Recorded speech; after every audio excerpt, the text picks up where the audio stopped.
হাদিসে এসেছে, আনাস ইবন মালিক রাদিয়াল্লাহু তাআলা আনহু থেকে বর্ণিত, তিনি বলেন, নবী সাল্লাল্লাহু আলাইহি ওয়াসাল্লাম বলেছেন, মানুষকে যখন তার কবরে রাখা হয় আর তার সাথীরা চলে যায়, তখন মৃত ব্যক্তি তাদের জুতার আওয়াজ শুনতে পায়। এমন সময় দুজন ফেরেশতা এসে তাকে বসায়।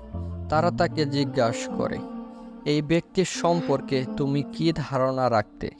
তখন ব্যক্তি যদি ঈমানদার হয়, সে উত্তর দেবে, আমি সাক্ষ্য দিচ্ছি যে তিনি আল্লাহর বান্দা ও তার রাসূল।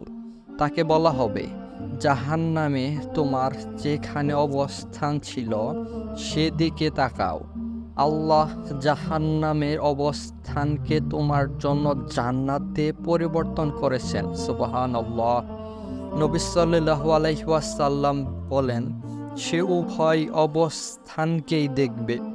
আর ব্যক্তি যদি মুনাফিক বা কাফির হয়, তখন তাকে প্রশ্ন করা হবে, এই ব্যক্তির সম্পর্কে তুমি কি ধারণা রাখতে? তখন উত্তরে সে বলবে, আমি জানি না। মানুষ যা বলতো আমি তাই বলতাম। তাকে ফেরেশতাদ্বয় বলবে, তুমি জানলেও না ও তাকে অনুসরণ করলেও না। তখন তাকে লোহার হাতুড়ি দিয়ে প্রচণ্ড আঘাত করা হবে, ফলে এমন চিৎকার দেয় যা মানুষ ও জিন ব্যতীত সকল প্রাণী শুনতে পায়।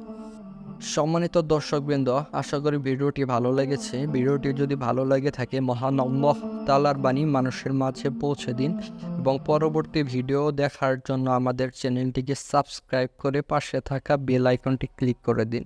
ধন্যবাদ সবাইকে।